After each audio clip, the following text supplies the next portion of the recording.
Vivemos conectados. A cada busca, clique, deslocamento, compra, postagem ou simples presença em determinados espaços, deixamos rastros.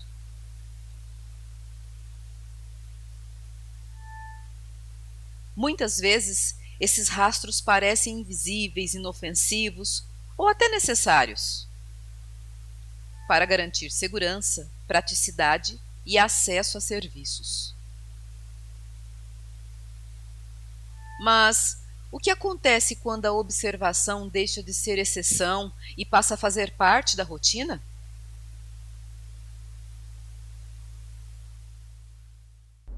Perceba. Você está sendo observado. Vivemos conectados. Deixamos rastros o tempo inteiro, às vezes por escolha, muitas vezes sem perceber. O que parecia liberdade virou registro constante. E quando tudo pode ser capturado, medido e interpretado, que tipo de liberdade ainda nos resta? A sociedade transparente.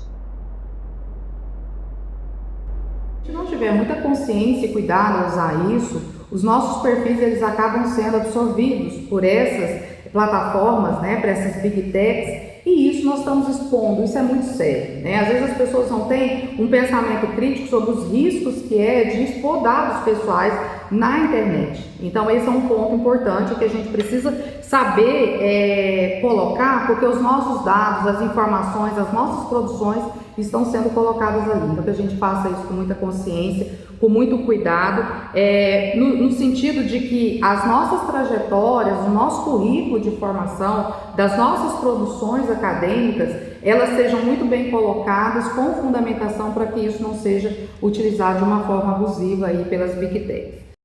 Hoje, em que ela é controlada de tal maneira que ela precisa das nossas reações. Nós temos um mundo em que ele já tem acumulado muita informação sobre nós, nossos hábitos, nossos pensamentos, nossas rotinas, nossos desejos, e não só informação acerca de, mas também condições de gerenciar e estimular tudo isso. Então, hoje, eu não sei te dizer qual é a arquitetura, mas eu posso dizer categoricamente, é uma arquitetura que nós não construímos, mas foi construída para nos mantermos onde estamos. E onde estamos? Voltando à pergunta anterior, no mundo sem liberdade, no mundo sem transparência. Não é um mundo, de novo, projetado para nós. Ele conta conosco. Nós estamos vivendo um tempo que, se o algoritmo ele ousa, né, ele trabalha para te oferecer respostas, a gente tem aí um sistema de vigilância, uma vigilância que acho que Michel Foucault, ao pensar toda a questão da relação poder-saber e o controle dos corpos, não imaginava que a gente chegaria a tal ponto. Porque a partir do momento que você tem algoritmos que deduzem por você e te oferecem, te aprisionam dentro de uma bola com uma bolha, aliás, com determinados conhecimentos, você tem uma vigilância, você tem um controle sobre os corpos e a questão da constituição de subjetividade. É importante dizer que nós já temos alguns marcos gerais para o uso da tecnologia, que na educação, a proteção de dados, isso precisa ser colocado. Estamos arranhando isso ainda no Brasil, ainda há uma resistência, né, ideológica muito grande sobre a necessidade da regulamentação, mas até para a proteção das crianças, do uso exagerado das redes sociais que cada vez mais estão acopladas a inteligências artificiais, eu acho que isso é fundamental. Não adianta a sociedade jogar essa responsabilidade para a família. A família, sim, é responsável por mediar esse tempo de tela, por acompanhar essa criança no uso das redes sociais, com o uso da inteligência artificial, mas é preciso que nós tenhamos também, para essas grandes big techs, um controle, para que elas não tenham ali um livre espaço de atuação, porque a gente sabe que até nós que somos profissionais, que temos formação, a gente também está exposto. Então, se eles não tiverem um controle sobre os limites que isso vai acontecer, nós não temos como fazer isso enquanto família, né? E a grande maioria das famílias do nosso país não teria essa formação. Até que ponto as pessoas realmente são livres? Porque qual que é o sentido da liberdade, né? Muitas vezes se põe uma questão entendendo que liberdade significa você poder fazer qualquer coisa, né? Eu volto de novo no exemplo das redes digitais. Liberdade não é a pessoa poder fazer qualquer coisa. Eu não tenho direito de te agredir, de te ofender, de atacar sua honra. Eu não tenho direito de mentir, né?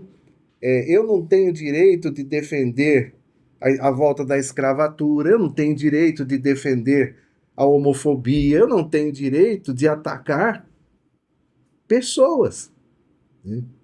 Liberdade, ela não é o ato de poder fazer qualquer coisa. A liberdade, ela vem com responsabilidade. Compreenda. O poder mudou de forma. Não são mais apenas instituições que organizam a vida social. São os dados, os códigos e as plataformas que passam a definir comportamentos, desejos e até o que consideramos verdade. A informação deixou de ser apenas transmitida, ela agora governa. O nascimento da infocracia. E isso que eu falo, você pega deputados, você pega senadores, você pega vereadores. É lógico que isso que eu estou dizendo tem suas exceções, né? Muitos ali estão discursando na Câmara, estão discursando, fazendo seus debates, interessados nos cortes daquilo que vão pôr para as redes digitais que se vêm depois. E muitas vezes a questão que se põe, ela é voltada no que? Na tentativa de humilhação do adversário político. Observe para você ver. Que a lógica que tinha da minha geração dos 60 anos, né, que quando eram jovens, que as pessoas tinham que derrotar as outras de qualquer maneira, e as pessoas falaram assim, eu acabei com ela, eu destruí ela. E são os chamativos que trazem as pessoas. E isso é muito triste, né? Porque acaba se chamando a atenção muito mais para essas atuações, vamos dizer assim, lamentáveis, e vou usar o termo dessa forma para ser gentil, do que se discutir muitas vezes o projeto de lei que aquele político que está ali está propondo, independente da classe que ele representa. Quer dizer, o que é mais importante? Os projetos de lei que são votados, e aí, logicamente, como é um processo democrático, depende da aprovação, ou a fantasia? E, vamos dizer, pensar num mundo fragmentado, esse fragmentado interessa a quem? A quem tem controle. E se a gente pensa num mundo melhor, a gente tem que pensar num mundo com ruptura desse controle. Para a ruptura desse controle, conhecimento é fundamental. E o conhecimento não tem chegado efetivamente a quem precisa chegar, na quantidade que ele precisa chegar. Infelizmente, nós ainda não dominamos a comunicação em massa. Outrora, a comunicação em massa estava restrita à manipulação da televisão nos anos 50, 60, 70 e 80. A gente tem que pensar hoje um outro tipo de comunicação em massa. Não uma que vai reforçar parâmetros ideológicos, parâmetros de uma sociedade ambígua e dicotômica, mas sim de um que pensa em sociedade, não uma de costas para a outra, mas uma de frente. Porque quem está de frente pode abraçar. Porque a gente não criou um mundo assim. E a gente não tem indícios que estamos criando um mundo assim. E isso, para mim, deixa um sinal de alerta amarelo, no mínimo. Obrigado. A sua condição de conhecimento, de sujeito de conhecimento dessa área, da sua área de formação. Quando o algoritmo faz isso, ele tira essa experiência. Tirando essa experiência, nós temos então não mais uma produção de conhecimento, mas somente um acúmulo de informação. O que é pior, a gente tem um sujeito que se forma a partir de uma perspectiva de acúmulo de informação e não de trabalho com a linguagem, por meio da escrita e da leitura, que é no caso onde eu tenho pensado mais essa questão. A gente tira dele essa vivência humana. Ao tirar essa vivência, ao tirar essa experiência, o impacto é muito sério. Como é que nós vamos produzir o pesquisador? Se nós olharmos para o nosso campo, para a história da produção de conhecimento, da ciência, ela é exatamente o resultado de alguém que acessa um conhecimento, trabalha sobre ele, questiona, coloca ele em xeque e produz um novo conhecimento.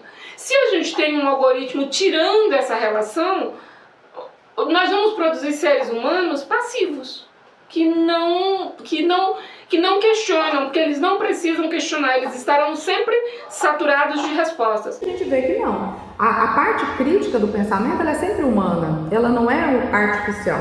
E a inteligência artificial como uma ferramenta, eu vejo como muito positiva, no sentido de que ela pode somar ao processo educativo. Mas não pode ser esse processo educativo de copiar e colar e reproduzir. Nós temos que pensar num processo educativo de pessoas que vão compreender e interpretar o que essa inteligência artificial está trazendo para nós.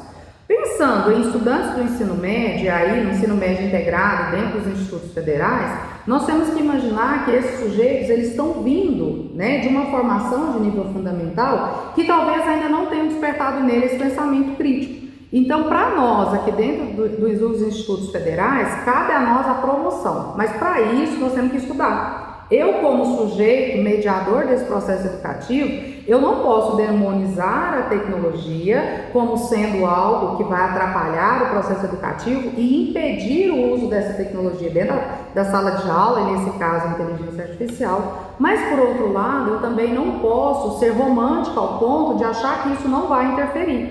Porque quando você pega pessoas que não têm compreensão dessa questão, elas acabam por aceitar como verdades aquilo que não são. É o que na filosofia se põe do movimento da pós-verdade. O que é a pós-verdade? A pós-verdade é a mentira institucionalizada.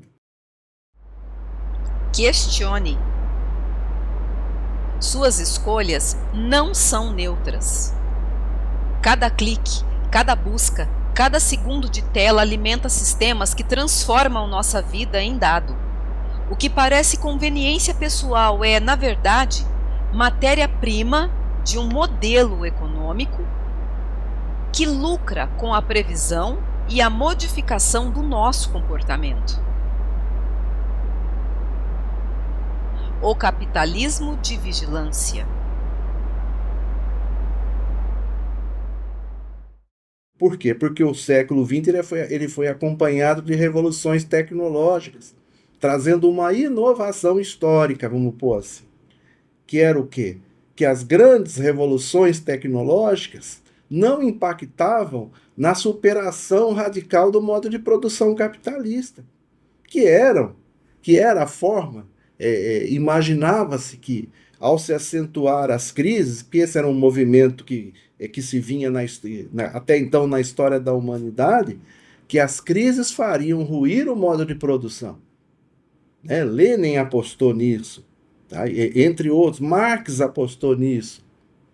E as crises impactaram no quê? Num reformar da sociedade capitalista, não implicando de deixar de ser modo de produção capitalista.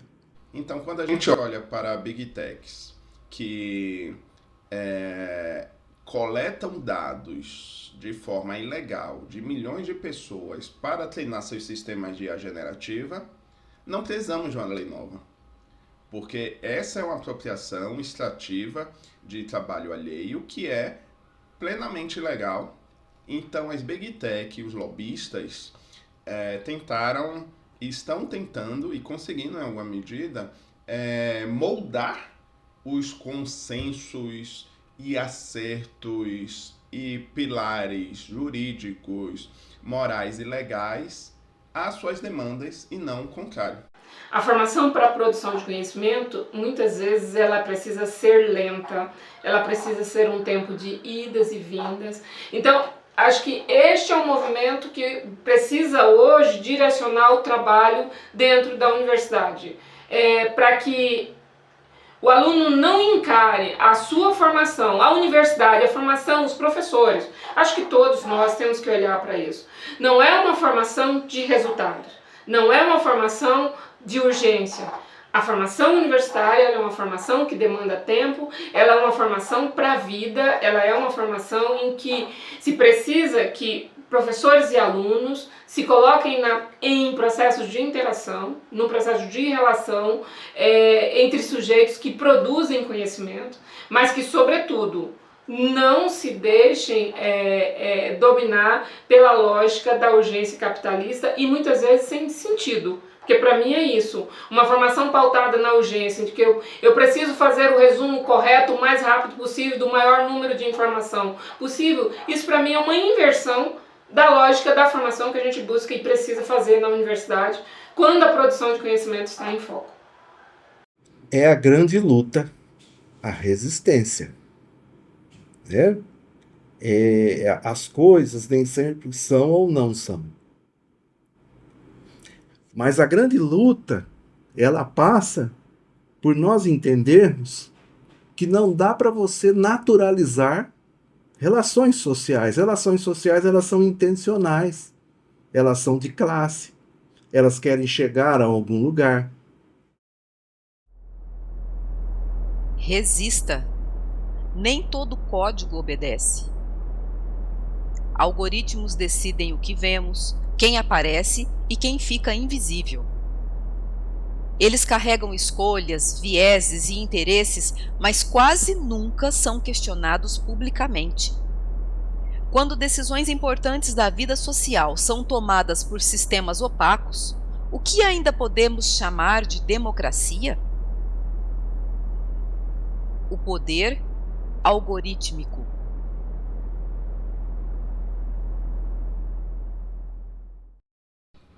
Isso se refere a vários pontos.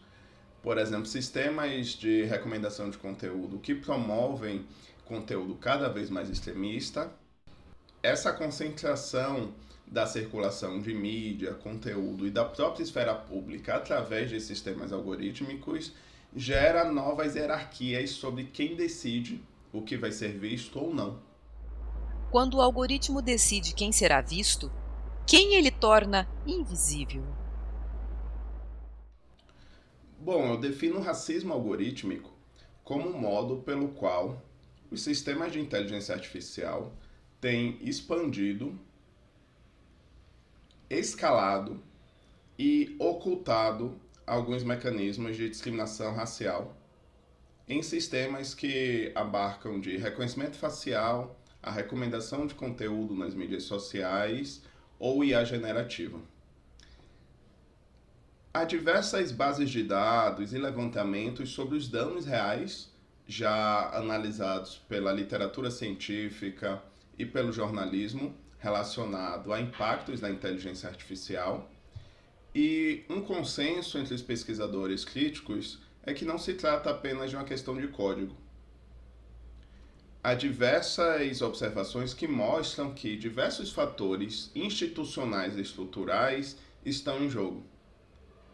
Por exemplo, sistemas que são implementados sem os testes necessários sobre como eles performam em relação a diferentes grupos. Ou a idealização desses sistemas sem levar em consideração as realidades materiais, históricas e contextuais de disparidades relacionadas à raça, classe, gênero e território. Então, sempre que a gente vê um dano exemplificado, por um erro de reconhecimento facial ou a geração de imagens ofensivas contra grupos minoritários na IA generativa, é sempre importante lembrar que, durante o ciclo de vida de desenvolvimento da IA, diversas decisões poderiam ter evitado esses danos relacionados a controle de qualidade, avaliação de impacto algorítmico ou, em alguns casos, a própria recusa em desenvolver o sistema. Bom, justiça algorítmica poderia ser definida como a possibilidade de indivíduos e comunidades não serem prejudicados por sistemas algorítmicos, que eles possuam autonomia para não utilizar, recusar, pedir informações sobre e serem reparados por eventuais danos de sistemas algorítmicos. em direção a mecanismos de avaliação desses sistemas algorítmicos. Não para melhorá-los ou mitigá-los como fim em si, mas para a proteção das pessoas.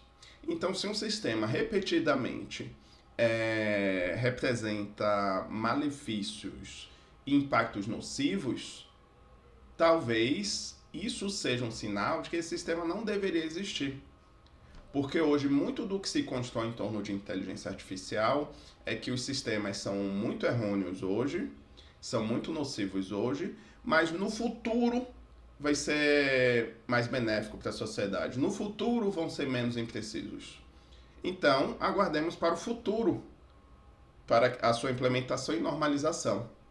A sociedade não pode ser uma cobaia do oligopólio das tecnologias.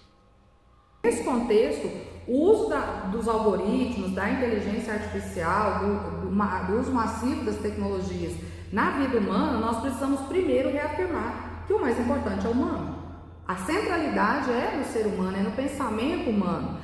A inteligência artificial, então, como eu disse lá no início, ela vai ser um suporte para isso. Então, uma ferramenta como a caneta, uma ferramenta, o caderno é uma ferramenta, a inteligência artificial, ela vai ser também uma ferramenta para isso. Mas o pensamento, ele tem que ser humano.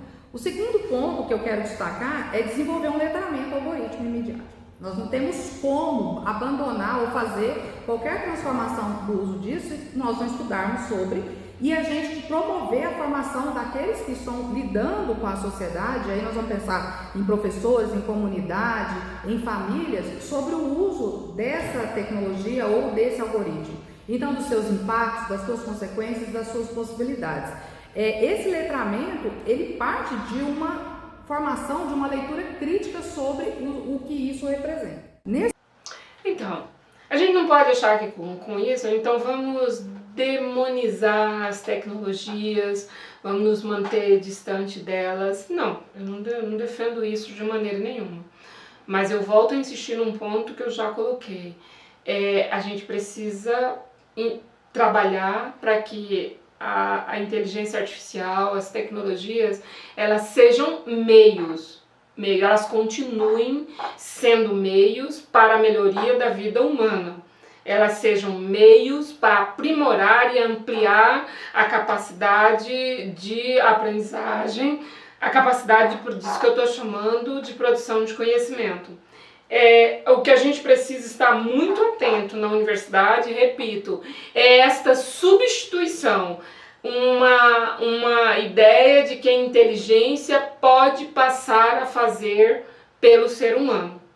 Ela não pode, porque aí a gente a gente tem um problema que eu acho que passam por 3 dimensões. A dimensão da técnica, em que a técnica ela não é para substituir o humano, ela é para transformar, ela precisa ser posta a serviço da melhoria da vida humana, ela precisa ser posta a serviço da melhoria das condições de vida, das desigualdades, dos desequilíbrios, ela precisa estar sempre a serviço dessa questão. A técnica, para mim, é para isso que ela serve. Mas, para a técnica funcionar assim, eu acho imprescindível que a experiência humana esteja ali. Então, uma técnica que não é mediada pela experiência humana, para mim, ela perde essa função. A segunda é a ética. Com que ética eu me relaciono com esse conhecimento? Para que serve o conjunto de acúmulo de informação se ele não está a serviço de uma transformação? Se ele não está a serviço da nossa capacidade de olhar para o universo, para o mundo que nos cerca e nos colocar à disposição para transformar isso, para transformar para melhor. Tá? Eu acho que é nesse sentido que eu estou falando. Então, a ética também, ela precisa estar nessa relação com a técnica para que a gente não veja o que está acontecendo hoje, que é uma espécie de vale tudo. Vale tudo, e não vale. A técnica, ela precisa estar a serviço da vida, da preservação da vida, das condições de vida de humanos e animais. Isso é uma ética.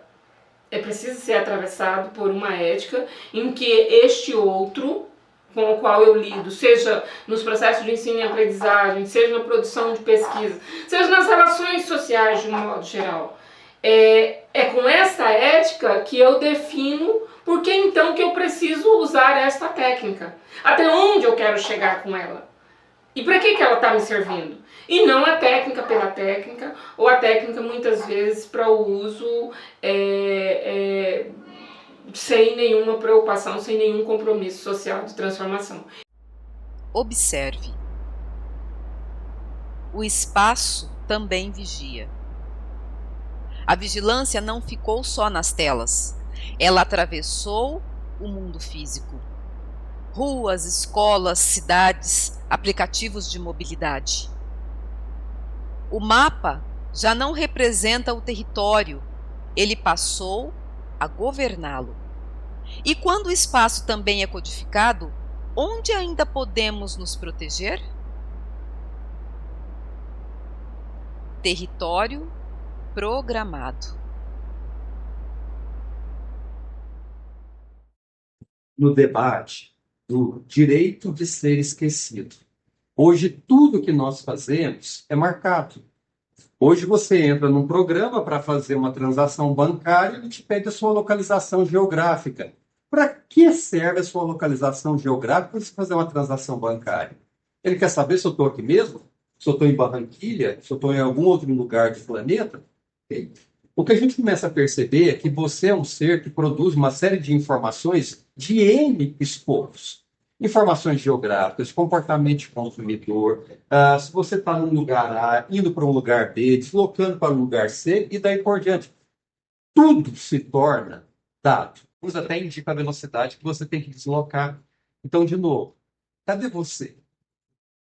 É algo que depende de você, não é feito para você, é dito que é feito para você, precisa de você para ser consumido, mas efetivamente não resulta em benefícios para você. E isso afeta uma série de direitos básicos, tal qual, por exemplo, volto a citar, nosso direito de ir, vir e permanecer. E qual espaço ainda resiste? Mas o que eu quero deixar claro é que não dá mais para a instituição, seja ela de ensino público, da educação básica e do ensino superior, e nós do Instituto Federal, que atuamos em todas essas frentes, abrir mão da formação dos seus sujeitos. Aquele que passa pelo Instituto, seja ele professor, estudante, família, ele precisa sair com esses conhecimentos, com essas discussões, porque isso é vida. E aí eu vou parafrasear aqui um importante filósofo da educação, que ele fala que a escola não deve preparar para a vida. A escola é a própria vida. Isso de comunistas, coisa nenhuma. Universidade é o espaço da reflexão, né?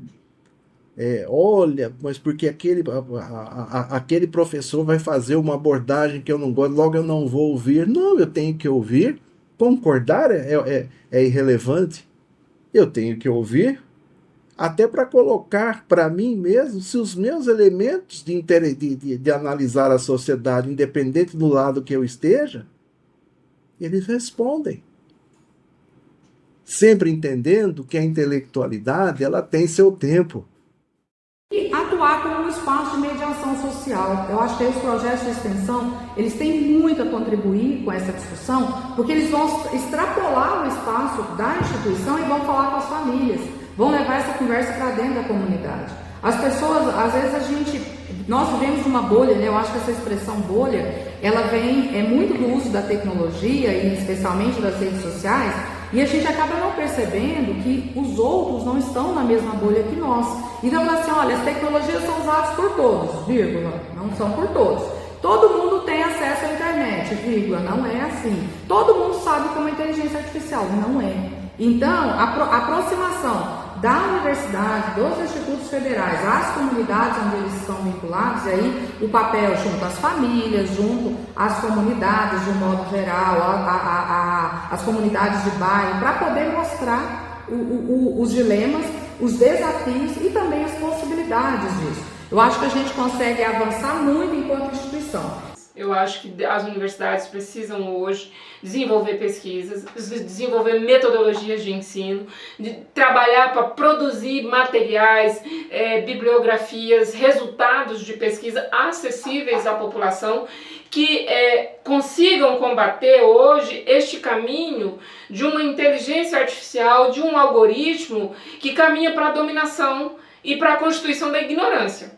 Porque quando a gente aprisiona a capacidade de conhecimento, quando a gente aprisiona a experiência humana dentro de uma relação passiva, a gente está caminhando para um outro lugar que é absolutamente contrário àquilo que a formação universitária se propõe, que é a formação crítica, que é a formação transformadora, que é a formação com um objetivo político e social definido. Então eu acho que se a universidade se coloca, então, tanto na pesquisa, no ensino e, por que não, na extensão. Este é um outro lugar que hoje, frente ao que está acontecendo com os jovens nesta relação com a inteligência artificial, que é algo pavoroso, quando a gente vê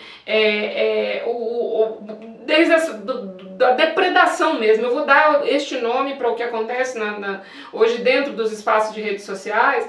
Eu acho que a universidade ela precisa sair para o debate também com a sociedade. E não é um debate altamente filosófico, ela precisa ir fazer uma discussão com os jovens, com as sociedades, nos diferentes espaços que nós podemos ter acesso, de uma forma prática, objetiva, de mostrar como que este caminho que está sendo proposto hoje, em que é uma formação, é um acesso excessivo à informação e não ao conhecimento, um acesso acrítico a um volume de informação da qual o ser humano termina não processando, o quanto isso pode ser deletério para a nossa vida como um todo, para a nossa experiência, para as nossas relações, para as nossas interlocuções em sociedade, para a nossa capacidade de transformação da sociedade. Então, eu penso que é isso. Ela precisa formar, ela precisa oferecer respostas para os desafios, a universidade precisa se pôr em debate com a sociedade, numa linguagem atual, numa linguagem que ofereça resposta e mobilize a juventude, a população, por uma outra perspectiva. Então somos nós. Não existe problema e não existe solução que não seja humana. Talvez hoje a gente vive uma época, pela primeira vez na história da humanidade, que talvez a inteligência artificial possa ser um sucedâneo da natureza humana.